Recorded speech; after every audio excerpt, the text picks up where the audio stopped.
자, 현진건의 고향 한번 같이 해보도록 하겠습니다.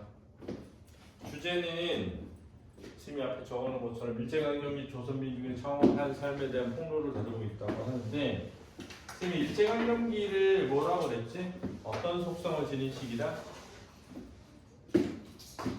수탈과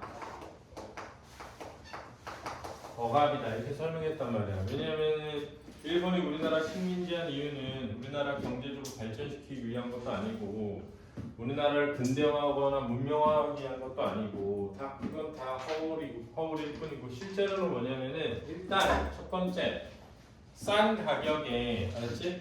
원재료를 뺏어오기 위함이야. 두 번째는 뭐냐면 자기네가 가공해서 만든 물건을 비싼 가격에 안정적으로 팔기 위함이다. 이게 이제 식민지의 핵심이야.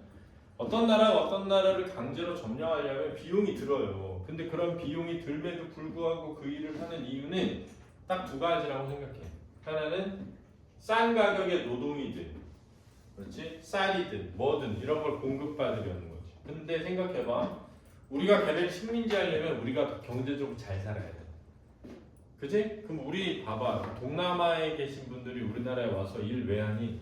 우리나라가 급여가 비싸서야 환율적으로 계산할 때, 그러니까 니네 선생님이 이번에 베트남에 갔단 말이야. 베트남에 갔는데 택시 부르는데 13만 5천 동이래. 그러면 야 여기서 가는데 13만 5천 동이 말이 되는데 13만 5천 동이 우리나라 돈으로 한 2만 원이야. 근데 내가 거기서 카카오 택시를 잡아봤더니 5,900원이더라고. 거기까지 가는 데가. 근데 우리나라에서 그 거리를 간다고 생각하면 진짜 한 2만 원 정도 들겠더라고. 근데 실제로는 호텔에서 부르는 거니까 그렇게 세게 부른 거지만 사실은 거기 이제 4명만 타고 가는 게 아니라 7명인가 타고 갔기 때문에 뭐 그 정도 낼 수 있다고 생각하고 타고 갔거든. 근데 밥을 먹는데 예를 들면은 거기서 맥주를 시켰어. 맥주 한 병이 얼마냐면 500원이야. 500원. 우리나라에서 맥주 한 병이 얼마니? 한 2,500원에서 2,000원 하거든. 그러니까 4분의 1 가격이야. 근데 그게 많이 오른 거야, 베트남이. 그러니까 예를 들면 쌀국수 시켜 먹으면 쌀국수 하나에 한 3,000원 정도야. 우리나라에서 지금 뭐 쌀국수 아무리 싼 데서 먹어도 한 5,500원에서 6,000원 할 거 아니니, 그지? 그러니까 이런 거야. 자, 우리나라에 일본 애들이 와가지고 쌀을 사가. 근데 쌀을 야, 니네 농사 지은 거 다 내놔. 그러면 안 되잖아. 그러니까 쌀을 사가. 근데 쌀을 사가는데 쌀이 싸. 우리나라 입장에서는 쌀을 쟤네가 제가격 주고 사가는 거야. 근데 생각해봐. 일본 애들이 우리나라에서 쌀을 사가면 우리나라 사람들이 먹을 쌀이 어떻게 돼? 줄어들지. 이해되지? 그럼 우리나라 쌀값이 어떻게 돼? 올라가지. 그러니까 그게 수탈이라는 거야. 그러니까 멍청한 인간들은 뭐라 하냐면 야 일본이 우리나라한테 쌀 뺏어가는 거 아니야? 돈 주고 사갔어. 이 미친 새끼야. 이렇게 되는 거야.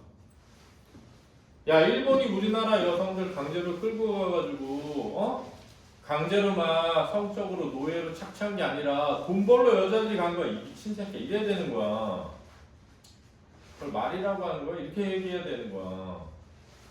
특히 우리나라 지금 20대 남성들이 주로 그런 생각 많이 한단 말이야. 야 일본이 우리나라 경제 발전시켰어. 이 미친 새끼야. 이래야 되는 거야. 경제를 왜 발전시킨 거야? 우리나라에서 더 많이 뺏어가려고 하는 거지. 그걸 잊으면 안 된단 말이야. 근데 무조건 뭐 다 나쁜 짓만 했으니까 그 전에 문명화되지 않은 사회에서 고통받는 사람들이 있지 당연히. 왜 없겠어? 있지 당연히. 그래서 완전히 종속되고 족속되는 것도 있는 거야. 그럼 예를 들어서 지금 하와이 원주민들 생각해봐. 야 하와이 미국 땅 됐잖아. 원래 일본한테 점령하겠다 미국 땅 됐어. 지금 미국이 하와이 식민지를 자기가 점령하고 있는 거야. 그럼 하와이 옛날부터 잘 살지 당연히. 그럼 하와이의 원주민들은 그거 니네가 알아? 어떻게 됐는지? 모르잖아. 그러면 그 원주민들 입장에서 그 전보다 나은 상황일 수도 있잖아요. 아이씨. 그건 진짜 힘든 일이야. 지금 하와이에서 잘 사는 사람들 다 미국인이지 하와이 원주민이겠니? 하와이 왕족들만 잘 살고 있겠지 지금. 그러니까 그런 몇 가지 어떤 단편적인 사실만으로 판단하면 안 되는 거예요. 그래서 내가 얘기하고 싶은 건 뭐냐면 이거야. 뺏으려는 거야. 근데 잘 안 뺏기려고 할 거 아니니? 그럼 뭐해? 강제적인 힘을 동원해서 억압을 하는 거죠. 그러면 대봐. 이렇게 뺏기면 어떻게 돼? 가난해지죠. 그지? 빚더미 앉아. 그럼 어떻게 돼? 고향을 등지고 떠나게 되는 거야. 유방하게. 그래서 일제강점기를 다루는 시에 저거 진짜 많잖아. 니네 백석이나 이용학 씨들 봐봐. 대부분 고향에 대한 그리움이지. 고향에 대한 그리움인데 고향에 못 가. 왜? 일제강점기 고향을 등지고 떠났기 때문에. 그래서 이런 내용이 진짜 많은 거야. 무슨 일제강점기의 내용을 다룬다고 해서 무슨 항일운동하고 이런 걸 다루는 게 아니야 거의. 주제가 이거랑 연결돼 있다. 그러니까 우리가 왜 그렇게 공부했는지를 이해해야 돼. 그래야 우리가 공부하지 않은 게 나오더라도 그 시대의 보편적 상황에 대해서 이해하고 지문을 읽어가게 된다 이거지. 그렇지? 그래서 그런 얘기를 한 겁니다. 알아두시고요.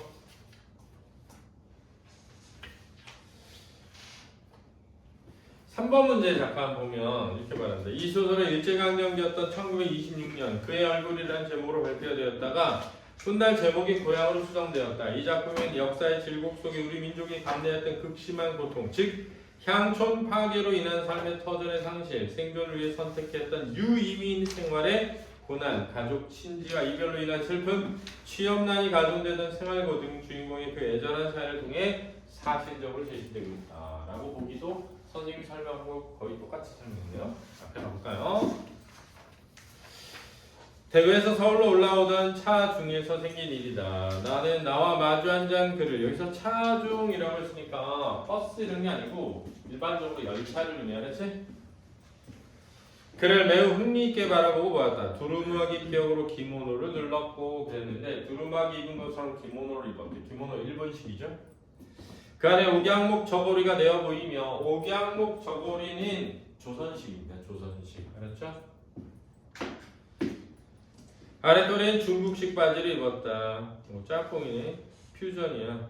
그것은 그네들이 흔히 입는 유지 모양으로 유지는 기름종이 번질번질한 암갈색 피죽으로 지은 것이었다. 그리고 발은 간발을 했는데 집신을 심었고 고부가리로 깎은 머리에 모자도 쓰지 않았다. 고부가리는 요즘에 군대 입대할 때 깎는 머리야. 요즘에는 고부가리 머리라고 안 하고 상고머리라고 했었죠. 옛날에 상고 들어가면 애들이 인문계고랑 달리 상고 애들은 머리를 다 깎았거든. 그래가지고 선덕고 애들이 원래 한때 무조건 2mm로 깎아야 됐거든. 그래서 선덕고 애들 상고머리 되게 유명했었어. 그래가지고 또 참 우리 엄마들 또 선덕고 좋아했었죠. 왜? 머리를 그렇게 2mm를 짧게 깎는다는 건 뭘 의미하냐면 외모에 전혀 신경 쓰지 않고 공부에만 집중하게 만드는 효과가 있거든. 니네 여기서 지금 다 2mm로 깎아봐. 밖에 돌아다니고 싶나? 야, 니네 다 2mm로 깎아봐. 밖에 돌아다니기 싫지. 그냥 안에 앉아가지고 공부만 하는 거지. 군대도 그런다. 자, 가서 잘 깎으시고요. 우리 남학생들. 우연히, 지금 묘사야, 묘사. 그럼 묘사라 그래. 우연히 이 땅은 기묘한 모양을 꾸미는 것이다. 우리가 자리를 잡은 착간에는 공교롭게 세 나라 사람이 다 모였으니 내 옆에는 중국 사람이 기대었다. 그 옆에는 일본 사람이 앉아있고 그는 동양 삼국 옷을 한 몸에 감은 보람이 있어 일본말도 곧잘 철철대거니와 중국말도 그리 서툴지 않은 모양이었다 라고 하고 있는데 일단 시점은 1인칭 시점이야. 근데 이건 내 얘기가 아니기 때문에 1인칭 무슨 시점?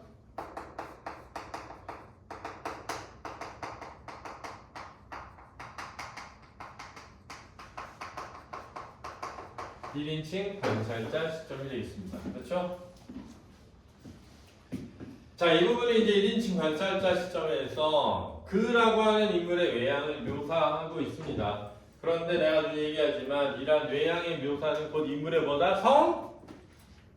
성격이다. 이런 거 꼭 알아둬야 돼. 인물의 외양의 묘사는 곧 인물의 성격이다. 아까 인물이 살고 있는 공간에 대한 묘사도 인물의 성격을 드러내잖아.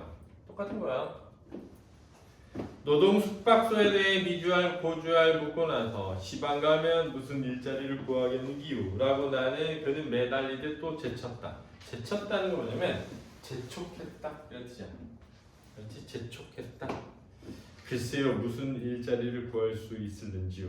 나는 내 대답이 너무 냉랭하고 불친절한 것이 죄송스러웠다. 이런 데서 이제 나의 성격이 드러나. 그러나 일자리에 대해 아무 지식이 없는 나로서는 이보다 더 좋은 대답을 해줄 수 없었던 것이다.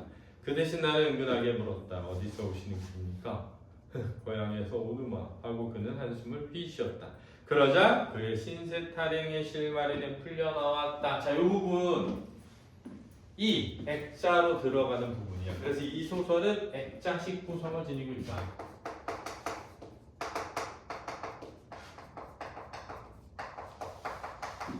그래서 니네가 생각나는지 모르겠는데 고등학교 2학년 올라가는 겨울방학에 선생님이 액자식 구성을 이렇게 말했어. A1, B1, B2, A2 이렇게 설명하면서 뭐라고 했냐면 얘들아 이 바깥에 있는 이야기인 외화보다 안에 있는 이야기인 내화가 훨씬 더 중요해. 그걸 액자식 구성이라고 하고 반대로 외화 안에 내화가 별로 중요하지 않은 게 들어있는 걸 사파적 구성이라고 해 라고 설명했어. 생각 안 나겠지?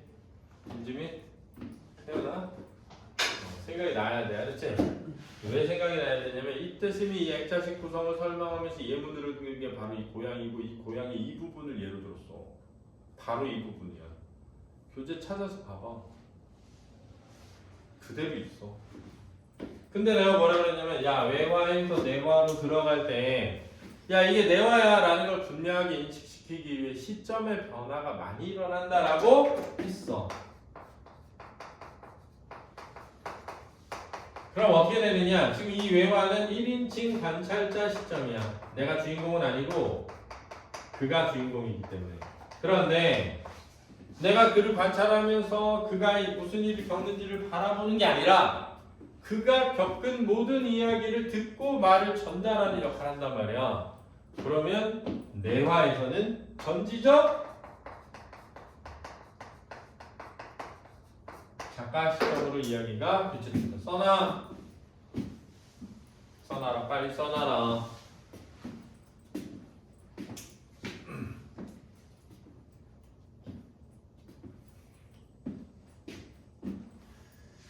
왜냐면 1인칭 관찰자 시점은 서술상의 제약이 따르게 마련이고 이 서술상의 제약을 벗어나는 한 방법으로 이렇게 전해 듣기가 많이 나오게 되는데 전해 들은 내용을 한 번에 요약해서 전달하게 되면 액자식 구성이 되면서 전지적 작가 시점으로 바뀌는 거야. 이해됐니?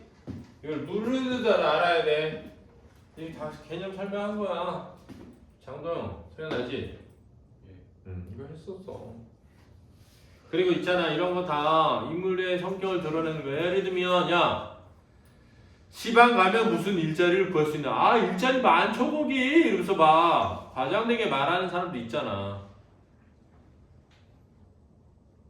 그지? 막 기대를 한껏 부풀리게 하면서 그럴 수도 있죠. 근데 여기서 아까 얘기했던 것처럼 일제강점기에 일자리가 많이 없었단 말이에요. 알겠죠?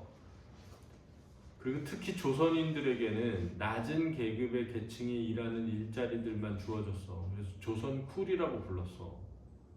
하층 계급이라고. 지금 생각해봐. 니네 저기 동남아에서 오신 분들이 우리나라에서 뭐 의사하고 변호사하고 그런 게 아니잖아.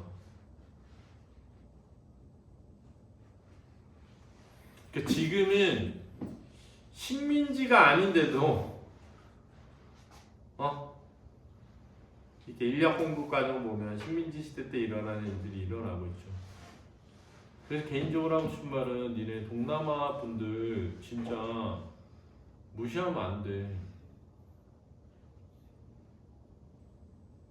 조롱하거나 인격적으로 진짜 나쁜 짓이야. 우리보다 그냥 경제적으로 좀 가난하다고 해가지고 그렇게 대하면 안 된다. 동준아 졸면 안 돼. 졸리면 서서 들어. 그렇지 와 거기 먼 데서 다 와가지고 여기서 계속 졸다 가면 그냥 자다가 저기 내가 방 하나 줄게 5만 원씩 내고 자다가. 그의 고향은 대구에서 멀지 않은 K군 H라는 외딴 동네였다. 한 100호 남짓한 그곳 주민은 모두가 역둔토를 파먹고 살았는데 파먹고 산다는 건 뭐냐면 소장농이었다는 거야. 역준토로 말하면 사사집 땅을 붙이는 것보다 떨어지는 것이 후하였다. 이 사사집 땅을 붙인다는 거 뭐냐면 개인 지주의 땅을 빌려서 농사짓는 거야. 그렇지? 야, 앞에 고개 들어서 날 봐봐. 그래서 경자유전이라 그래가지고 농사를 짓는 사람만이 농토를 가질 수 있다라고 누가? 이승만 대통령이 헌법에다가 넣어놓은 거야. 그게 뭘 의미하냐? 야, 나는 땅 가지고 너는 우리 땅 빌려서 농사져. 안 돼 지금. 절대 안 돼. 그냥 니네 돈 아무리 있어도 있잖아. 농지는 못 사. 농지를 사잖아? 무조건 뭘 줘야 돼? 농사를 져야 돼. 농사 안 지을 거면 농지를 못 사. 무조건 강제 매각해야 돼. 내가 농지를 샀어. 농사를 짓다 막 아파. 그래서 농사를 못 져. 그러면 토지은행에다 토지은행에다 말해가지고 그걸 맡겨놔야 돼. 안 그러면 불법이야. 왜 그러냐? 농사를 짓겠다는 사람이 농지를 살려고 하는데 농지가 없어. 그럼 어떻게 돼? 남의 토지에서 농사를 져야 되잖아. 그럼 그게 뭘 의미해? 조선시대 때 소작제지. 조선시대 왜 뒤집어졌니? 이 놈들의 소작제에서 뒤집어진 거야. 근데 지금 어떻게 되고 있느냐? 도시에서 개발될 것 같은 곳에 농지를 사. 그 주말 농장을 만들어. 그 사람들한테 주말에 와가지고 여기서 농사 짓게 해. 그리고 그 돈 조금씩 받아. 그래서 농사 짓는 척을 해. 실제로는 농사 짓는 게 아니라 내가 그 농지를 사놨다가 싸니까 농지는 팔기 위해서 시간이 지났다. 근데 생각해봐. 그 농지는 누구에게만 팔 수 있어? 농사 짓는 사람에게만 팔 수 있거든. 그럼 농사 짓는 사람 입장에서 나는 이제 농촌에서 농사 지면서 살아봐야지 했는데 농지가 비싸. 그럼 농사 짓기 어렵잖아. 그래서 지금 니네 모르겠지만 국무회의 나는 맨날 보는데 그 국무회의에서 이재명 대통령이 뭐라 그러냐면 지금 농사 안 지으면서 땅 가지고 있는 거 전부 강제로 매각하도록 전수조사라고 시킨 거야. 큰일 났어. 그렇지 지금 부동산 투기업자들 지금 큰일 났어. 지금 그래서 강남에 막 난리 났잖아. 다주택자들이 집 팔려고 그래가지고. 그래가지고 그 야당 대표가 지금 6채 가지고 있는데 야당 대표가 이재명 대통령 니네 집 팔면 나도 팔겠다 그래서 이재명 대통령이 지금 집 내놨잖아. 내가 팔 테니까 너도 팔라고 6채. 이재명 대통령 그 집이 분당에 있는데 지금 29억에 내놨거든. 얼마에 샀냐? 3억에 샀어. 1998년에. 그래서 27년 지나서 그게 29억 된 거야. 그랬더니 거기 댓글에 우리 20대 청년들이 그렇게 달았더라고. 2억 8천에 샀으니까 3억에 팔아라. 나쁜 놈만 이렇게 써놨더라고. 미친 거 아니야? 또라이 아니야? 왜 3억에 팔어? 누가 3억에 팔라 그랬어? 대통령이 시세에 팔라 그랬지? 팔기 싫으면 가지고 있으면 돼. 나중에 팔 때 세금 많이 내면 되지.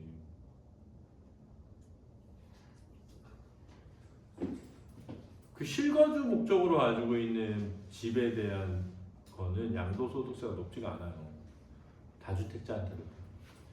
그래서 이게 그래서 나오는 거야. 이 역사적 배경 잘 알아야 돼.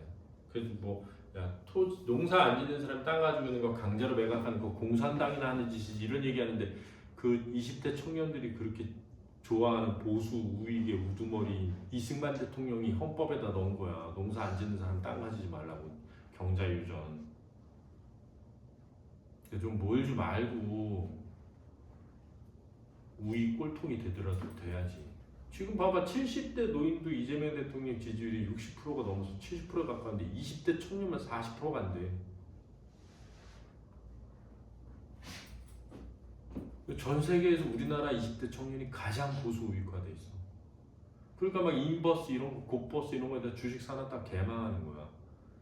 이준석 따라가지고 막 이준석이 막 주식 내려간다 그래서 지금 뭐 6천까지 가는데 뭐 날아가는 거야. 그래서 정신 못 차리면. 근데 싸죠. 당해도. 근데 뭐 여자도 군대 가야 된다 그러는데 저는 여자도 군대 가면 좋겠습니다. 저는 여자 군대 가는 거 좋다고 생각합니다. 너네도 여자들 생각해봐. 한 2년 군대 갔다 오고 2천만 원 벌어오는 게 나아. 어차피 졸업해가지고 당장 할 일도 없어. 그리고 군대가 재밌어 가보면. 체력도 기르고. 아니 그참 왜 남자만 가야 돼? 국방의 의무 여자도 지금 좋지. 같이 가서 하면 좋지. 한 2년도 안 되잖아. 지금 1년 6개월이냐? 야 1년 6개월 갔다 오면 2천만 원 생기는데 나 같으면 가겠다. 군대 가서 뭐 무슨 이상한 짓 시키는 거 아니야.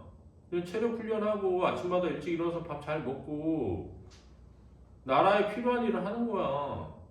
요즘에는 뭐 무인기 이런 걸로도 전쟁하고 하니까 여성들도 할 수 있는 일 많잖아. 무조건 뭐 남자들만 할 수 있는 일만 있는 게 아니잖아. 그 여자들도 남자들 개고생하는데 미안한 마음이라도 가져야 될 거 아니야. 그럼 자기도 가면 되지. 한 1년 한 6개월 정도. 왜 못 가? 이스라엘 여성들은 다 가는데 우리나라 여성들 나 그래야지 나 개인적으로 우리나라 여성들도 다 갔으면 좋겠어. 간다고 하고 돈 2천만 원씩 내놓으라고 하고 1년 6개월 갔다 올 테니까 그 뒤로 20대 남성들한테 니네 군대 갔다 오는 거 가지고 개지랄 그만해라 이렇게 당당하게 말하는 게 좋다고 생각해. 그 가지고 무슨 위시에 떨고 막 뭐가 엄청 큰일 한 것처럼 솔직히 가서 엄청 큰일도 안 하잖아. 뭐 엄청 큰일 해? 아무것도 안 하면서 내가 갔다 와봐서 안다니까 별일 하지도 않아. 진짜로. 일과 5시에 끝나면 맨날 휴대폰 가지고 게임이나 하고 있으면서 뭐 대단한 일 했다고. 아무것도 안 해. 그리고 해보면 재밌어. 그 사람 개인적으로는 우리나라 인구수 줄잖아. 병력 유지하려면 여자도 군대 가야지. 여자들도 다 군대 가면 1년만 해도 되겠네. 그럼 기간도 줄고. 그러면은 마지막 병장 월급 많이 나오니까 병장 월급 안 줘도 되잖아. 마지막 막판에 6개월 줄이면. 그럼 그 돈으로 여자들한테 주면 되지. 이제 시설이나 이런 것들을 증강해야겠죠. 왜냐면 여분하고 남들이 같이 생활할 수 없으니까. 그지? 근데 그 같이 생활은 못해도 그 안에서 만나는 일들 많겠죠. 그럼 이제 남녀 간에 서로 오해도 많이 줄고 사랑도 많이 싹트고 그러면 얼마나 좋아. 니네 저기 그리스하고 니네 그거 알죠? 300 알지? 300. 300에 나오는 그 영화에 나오는 애들 있잖아. 무슨 전쟁 있잖아. 그 시리아인가? 그 이란 애들하고 싸운 거 있잖아. 거기에서 왜 남자애들 막 복근에 근육질 남자애들 거기서 전쟁 엄청 해가지고 막 싸움 해가지고 이기잖아. 300명이 막 엄청 몇천 명 막 이기는 거 있잖아. 거기 동성애자들이 엄청 많았대잖아. 권장해가지고 국가에서. 왜냐면 전투력이 상승하는 거야. 자기 애인이 죽었어 전쟁터에서. 그럼 분노가 상승할 거 아니야. 싸움을 잘하는 거지. 그 진짜로 동성애를 권장했다니까. 서구에서. 근데 이게 이 과정에서 동성애에 대한 혐오에 이런 것들이 씌워진 거야. 만들어지고 중세시대 넘어오면서. 그러다 지금 이제 그거를 이해하는 쪽으로 가는 거죠. 권장은 아니고. 그렇지? 우리 동주인도 수업 안 하니까 좋네. 자 들어보자. 가보자. 그래서 역둔토는 뭐냐면 나라에서 토지를 농사 지으라고 주고 거기에서 세금을 일부 가져가는 거고 사사지 땅엔 개인 지주한테 하는 거야. 그러므로 넉넉지는 못할 망정 넉넉치가 아니다. 평화로운 농촌에 남부럽지 않게 지낼 수 있었다. 그러나 세상이 뒤바뀌자 일제강점기야. 그 땅은 전부 동양 척식 회사의 소유에 들어가고 말았다. 그래서 조선 총독부라고 하잖아. 니네 모르겠지만 지금 미국에 베네수엘라에 총독부 신설해가지고 총독 갔어. 일제강점기처럼 베네수엘라에 총독부 신설했어. 미국의 국방장관인가 누가 아무튼 총독부로 갔어. 식민지 한 거야. 왜? 석유라는 자원 수탈을 위해서.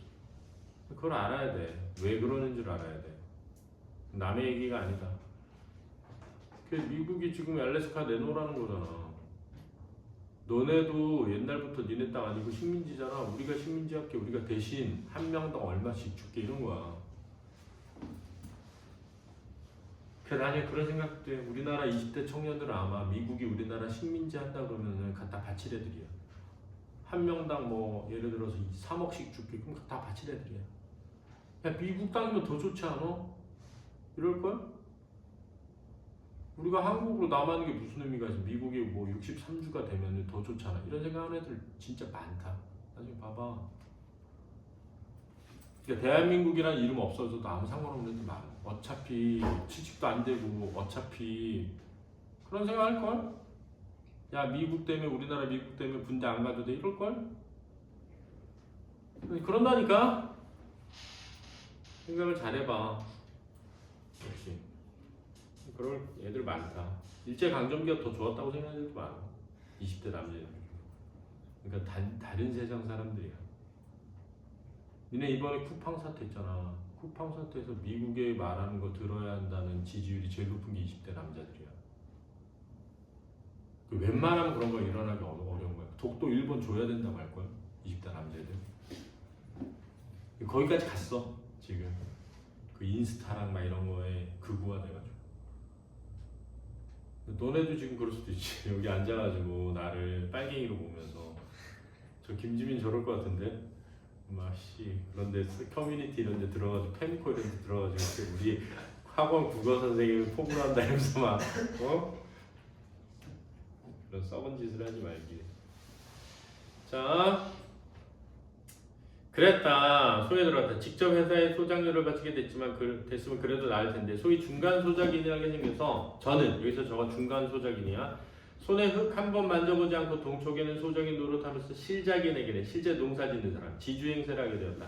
동촉에 소장료를 물고 나서 또 중간 소작인에게 긁히고 보니 여기서 긁힌다는 건 뭐야? 소장료를 뺏기고 나니 실작인의 손에는 소출에 3알도 떨어지냐. 야 농사져서 30%도 못 가져가기 시작한 거야. 이게 수탈이야. 그로 죽겠다 못 살겠다는 소리가 중이 연불하듯 그들의 입기에 오르내게 되었다. 자, 근데 이걸 이해해야 돼. 봐봐. 프랑스가 아프리카 지역에 식민지를 가졌어. 아프리카 지역에 식민지를 한 다음에 뭐 했냐? 걔네들한테 카카오 이런 거 있잖아. 막 그 초콜릿 만드는 거. 그거 졸라 신게 해. 그러면 어떻게 하냐면 야 프랑스가 걔네를 직접적으로 가가지고 수탈하는 게 아니라 대리인을 세워. 그 아프리카애를. 그 이 아프리카애는 잘 먹고 잘 살아. 그러면서 자기가 잘 먹고 살기 위해서 자기네 민족이나 아프리카 애들이 착취해야 돼. 그럼 여기 밑에 있는 애들은 프랑스를 욕하는 게 아니라 그 위에 있는 애를 욕해. 자기들끼리. 일본이 똑같은 짓 한 거야. 동양척식회사가 계약을 실작이라고 하는 게 아니라 중간 소작인이 있어. 중간 소작인이 또 떼먹어. 너네 싫어? 뭐 농사 짓지 마. 너네 말고도 지을 사람 많아. 이렇게 해가지고 구조화된 거야. 그럼 조선민중은 거기서 조선 소작인과 싸우지. 그래서 니네 일본 애들이 경찰 중에 일본 경찰 말고 일본 경찰은 조선인한테 잘해줬대. 조선인 경찰이 조선인을 그렇게 괴롭혔어. 왜? 자기는 신분이 조선인이기 때문에 잘 보여야 되잖아 위에다가. 일본인은 그럴 필요가 없거든. 걔네는 일제강점기 혈서 막 쓰고 일본 천황 만세하는 애들 조선인들이 제일 많았어. 그래서 김문수 같은 사람 있잖아. 옛날에 노동운동하고 좌파 빨갱이였단 말이야. 근데 나중에 보수 정당으로 갔어. 자기가 더 선명해야 돼. 그래 더 지랄하는 거야. 그렇게. 그게 제일 나쁜 거야. 그래서 식민지 되면 내가 얘기했잖아. 하와이의 원주민들하고 그 원주민들을 다스리던 사람 중에 다스리던 사람을 제일 잘 먹고 잘 살게끔 해주면 되잖아. 구조는 똑같으니까. 그래 나아질 게 없다. 동양척식회사 이렇게 하는 거야. 그러 죽겠다 못 살겠다는 소리가 중이 연불하듯 그들의 입게 우러내게 되고 남부여대하고 남부여대라는 건 남자랑 여자랑 짊어지고 이고 막 떠돌이 신세를 지니는 거야. 타처로 유리하는 사람만 늘고 동네는 점점 세진해 갔다. 지금으로부터 9년 전 그가 17살 되던 해 봄 그의 나이는 사실 26이었대. 가난과 고생이 얼마나 사람을 늙히는가. 이 부분은 이제 내가 느낀 감정이 알았지. 너무 나이 많아 보였는데 알고 보니까 26살이었대. 선생님이 이 26살에 결혼한 거야. 장도영 알았니? 정신 차려라. 선생님 26에 결혼했어. 그렇지. 너도 이제 6년 정도가 남았잖아. 7년. 근데 지금 그러고 있으면 안 되지. 야, 결혼해서 세상을 짊어지고 살아야 될 나이가 그 7년 뒤인데 슬리퍼 질질 끌고 다니면서 공부도 안 하고 말이 되니? 정신 좀 차려. 그의 집안은 살기 좋다는 바람에 서간도로 이사를 갔대. 쫓겨가는 이 운명이 어딜 간들 신신하랴 좋겠냐 이거야. 그곳에 비옥한 전야도 그들을 위해 열려질 리 없었다. 비옥한 땅은 중국인들이 다 갖고 있죠. 조금 좋은 땅은 먼저 간 사람이 모두 차지했고 항무지는 비록 많다고 하지만 그곳에 당정하던 날부터 아침거리 저녁거리 걱정이라. 무슨 영세로 적어도 1년이란 장구한서를 먹고 입어가며 거친 땅을 풀 수 있으랴. 거친 땅인데 그걸 언제 개간하겠냐 이거. 남의 미천을 얻어 농사를 짓고 보니 가을이 되면 얻는 건 빈 주먹뿐이었다. 2년 동안 사는 것이 아니라 억지로 버텨갈 때 그의 아버지는 우연히 병을 얻어 타국의 외로운 혼이 되고 19살밖에 안 된 그가 홀어머니를 모시고 아구락으로 모진 목숨을 이어가던 중 4년이 못해서 영양 부족으로 몸이 심한 노동에 지친 탓에 어머니 또한 죽고 말았다. 와 진짜 비극적이다. 근데 이런 거 서술이잖아. 그지? 요약적 서술이지. 이거 알지? 요약적 서술이 뭐야? 사건의 전개 속도가 빠른 거. 알아니? 요약해서 그간의 일을 요약적으로 제시하는 거야. 모친 꺼져 돌아갔구만. 돌아가실 때 흰죽 한 모금도 못 자셨구만. 진짜 못 먹고 죽는 사람도 있었던 거야. 이거 막 엄청 오래전도 아니다. 니네 그래도 굶어 죽진 않잖아. 웬만하면 굶어 죽진 않잖아.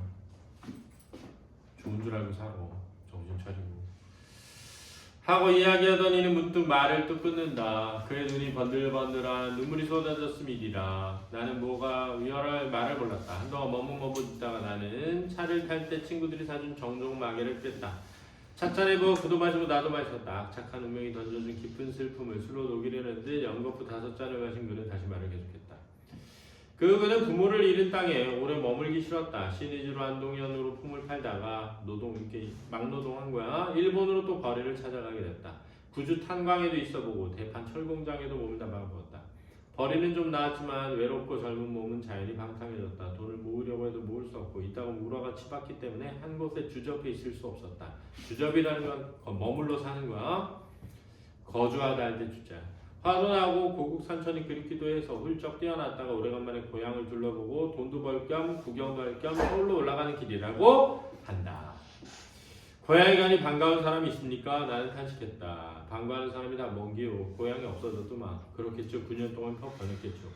번하고 뭐고 간에 아무것도 없더만. 집도 없고 사람도 없고 개 한 마리 얼씬 않더만. 아니 폐동이 됐단 말씀이요? 그렇구만. 무너지다가 담만 질비하게 남았지만 우리 살던 집도 터에 안 남았겠냐만 암만 찾아도 못 찾겠더만. 사람 살 동리가 그렇게 된 걸 혹 구경했는기요? 하고 그의 짜는 듯한 목은 높아졌다. 지금 우리 지방이 이러고 있어. 소멸돼간단 말이야. 그래도 니네 막 페이북 유튜브 같은 데 보면 짧게 돌아다니는 영상 중에 어떤 애가 맨날 막 망한 동네 막 찍어가지고 올리는 거 있거든. 아무도 안 산다고. 많어. 그래서 그거를 진짜 획기적으로 바꾸지 않으면 진짜 우리나라 진짜 망하는 거야. 그래서 니네 모르겠지만 지금 대전 충남 합쳐가지고 대충도시 만들고 전라남도하고 광주 합쳐가지고 도시 만들고 대구하고 경상북도 합쳐가지고 거대 도시 만들자. 이게 지금 정부가 하는 거거든.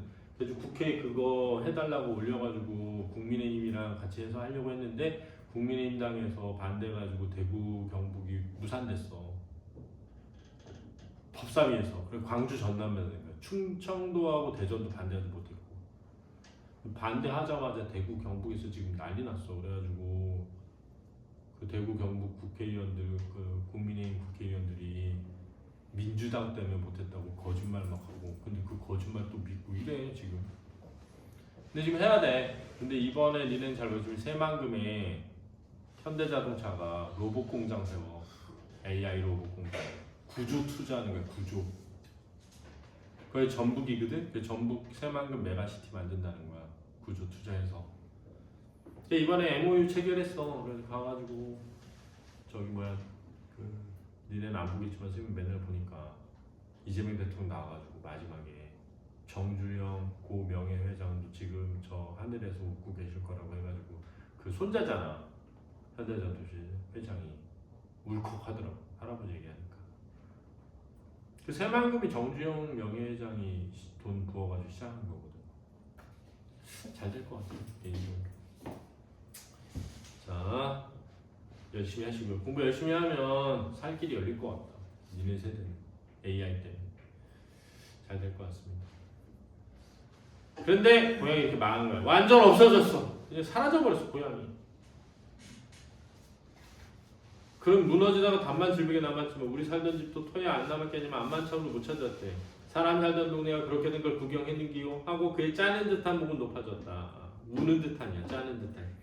썩어 넘어진 석발에 똘똘 구르는 주춧돌 꼭 무덤을 파서 해고로 헐어 젖어놓은 것 같더만. 세상에 이런 일도 있는기요. 100여 살던 동네가 10년이 못해서 없어지는 수도 있는기요. 이게 일제강점기 수탈이 낳은 결과야. 그는 한숨을 쉬며 그때의 광경을 눈앞에 그리듯 멀거리 먼 산 보다가 내가 따라준 술을 꿀꺽 들이키면서 참 가슴이 터지더만. 가슴이 터져. 하자마자 굵직한 눈물 두 방울 뚝뚝 떨어진다. 나는 그 눈물 가운데 음산하고 비참한 조선의 얼굴을 똑똑히 본 듯 싶었다. 그래서 제목이 얼굴이었던 거야.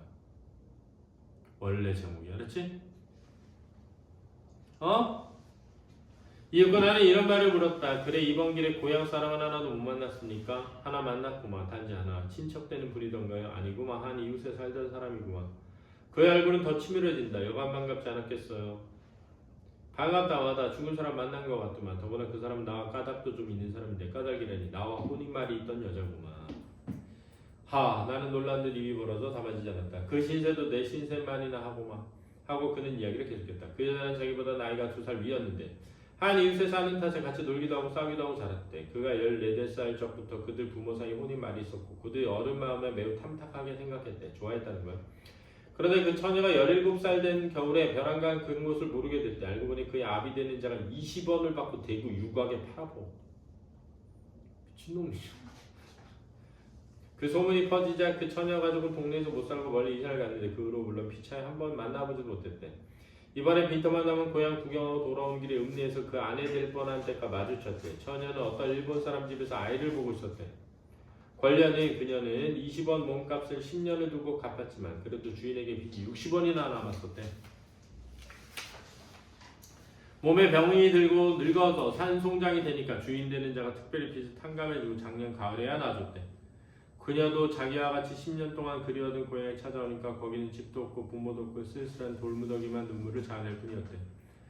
하루를 울어보내고 읍내에 돌아다니다가 10년 동안 한마디 배워둔 일본말 덕택에 그 일본집에 있게 된 것이래. 일본집 가정부가 된 거야. 암만 사람이 변하기로 어찌 그리 변하는지요. 그 숱한 머리가 훌렁 다 벗어졌더만. 눈은 푹 들어가고 그 이글이글하던 얼굴빛도 마치 유산을 끼얹은 듯하더만. 그런데 유산은 황산 찌그러졌다는 거야. 서로 붙잡고 많이 울으셨겠어서요. 눈물도 안 나더만. 일본 우동집에 들어가서 둘이 정적만 한 병 따라 때려 누이고 헤어졌구만.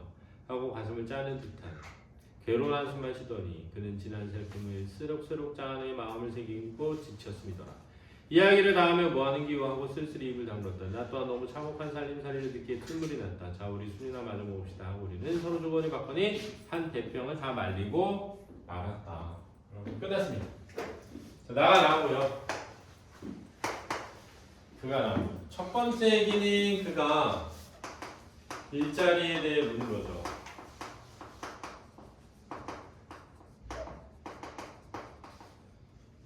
근데 내가 거기에 대해서 아는 바가 없어. 그래서 미안해.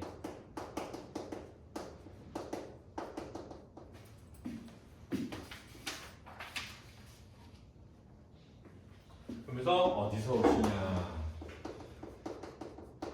왜냐하면 앞에 그런 얘기가 나와. 그의 옷차림이 일본식의 조선의 중국식 복장이 섞여 있었거든요. 그러자 그 이야기 시작되죠.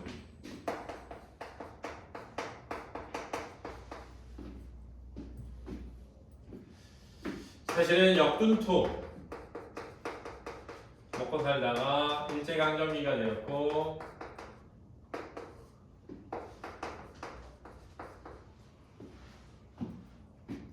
수탈의 과정을 거쳐서 유랑민이며 서간도를 가게 됐죠. 아버지도 죽고 어머니도 죽고 떠돌이 삶을 살게 됩니다.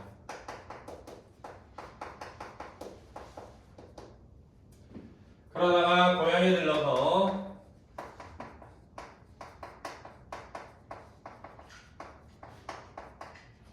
일자리를 찾으러. 야, 빨리 정리해놔. 야, 공준 지금 숙제하라고. 거기 노트에 적으라고. 찾으러 서울을 가는 길이다.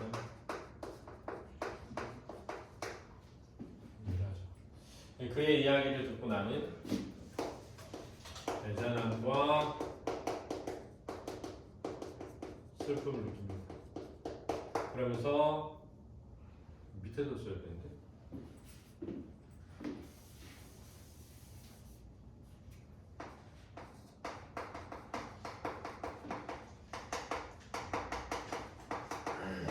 그러면서 고향에 대해서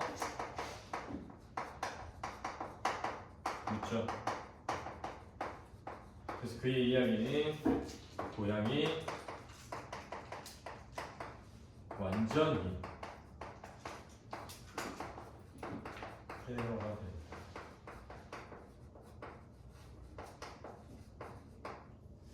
그 읍내에서 한때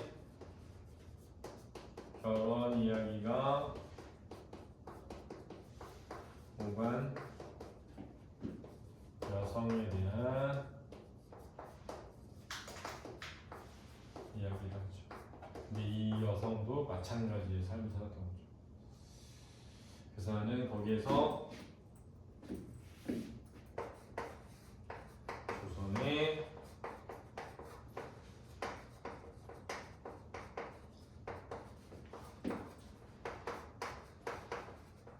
술을 나누게 됩니다. 그리고 나가 나오니까 1인칭 관찰자 시점이고, 여기 그의 이야기가 전달되는 내화 부분은 전지적 작가 시점으로 서술하고 있다 하는 특징이죠.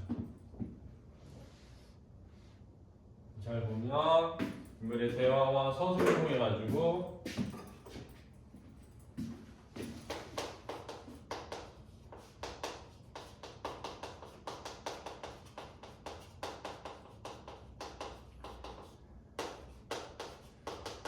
그의 성격, 그래서 그의 성격이란 일제강점기 하에서 조선민중의 참혹함이죠. 이 참혹함이 부각되고 그게 주제랑 연결되는 거고, 그지? 그러니까 이런 거는 다 악이죠. 그래서 고전 소설이건 현대 소설이건 결국 궁극적으로 주제는 권선징악이다 이렇게 얘기하는 거야. 알았니? 풀어봐. 빠르게 풀어. 풀고 쉬었다 하겠습니다.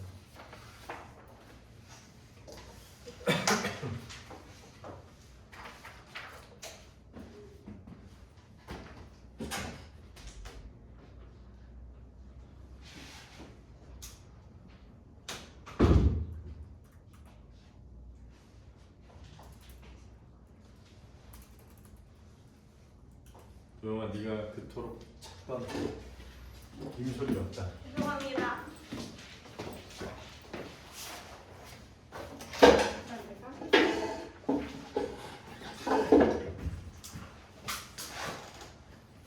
이거 이번 주부터 숙제 나가요. 그리고 야, 여기까지만 잘하면 또 반복되니까 내 1등급을 만들어줄 테니 제발 졸지 말고 수업 시간에.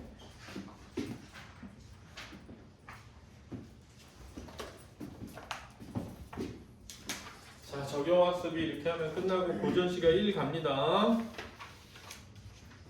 내가 미리 얘기하는데 창문용어는 영역별로 2개씩 나갔었거든 작년에. 1, 2, 1, 2 이렇게. 비문학도 나간다. 1, 2, 1, 2 이렇게. 미리 해놔야 돼.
비문학 안 하는 사람들은 오늘 하고 가. 숙제 잘하는 사람들은 그냥 넘어가면 밀려서 안 돼. 자, 1번부터 풀어보자. 여기 예언이가 풀어봐. 1부다.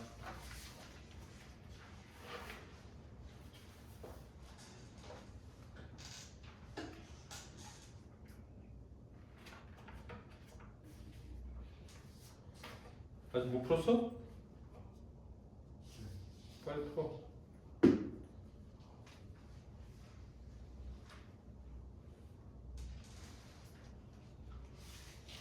이 사회 문화적 맥락의 차원에서 이게 조건이야. 사회 문화적인 맥락이 들어있는 걸 찾는 거야.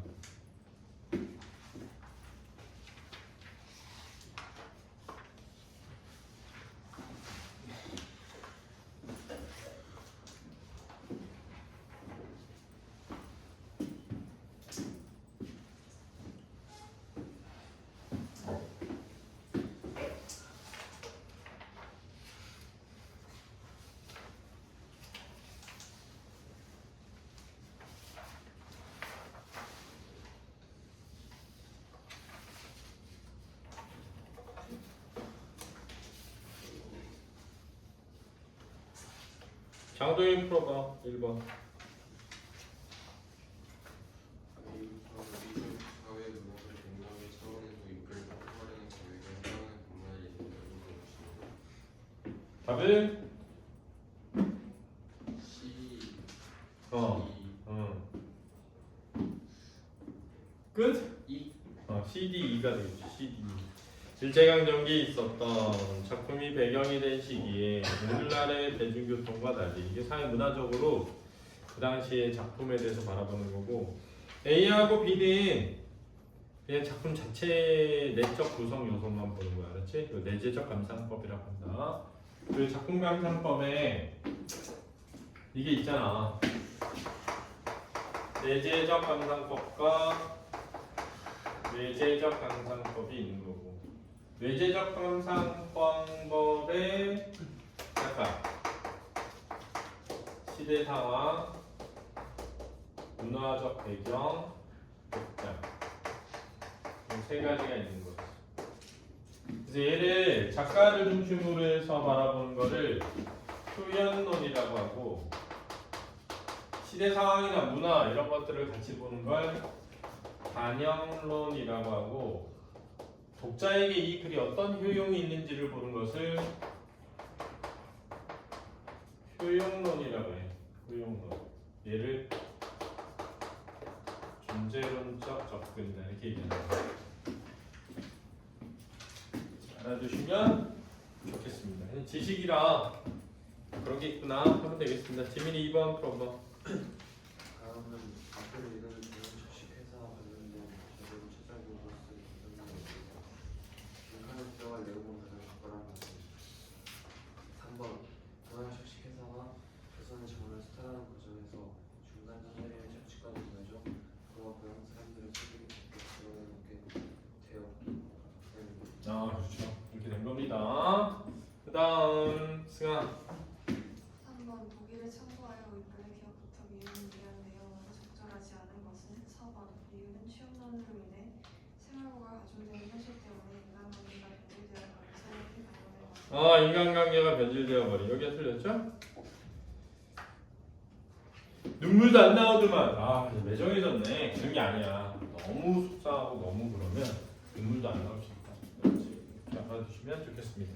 자, 여러분 화장실 갔다 와서 고전 시간 1 가보도록 하겠습니다. 고전 시간 1이 어려워요. 조금 뭔가가 어렵다. 우리 현대시에도 나갈 거니까 알아두시기 바랍니다. 화장실 다녀오세요.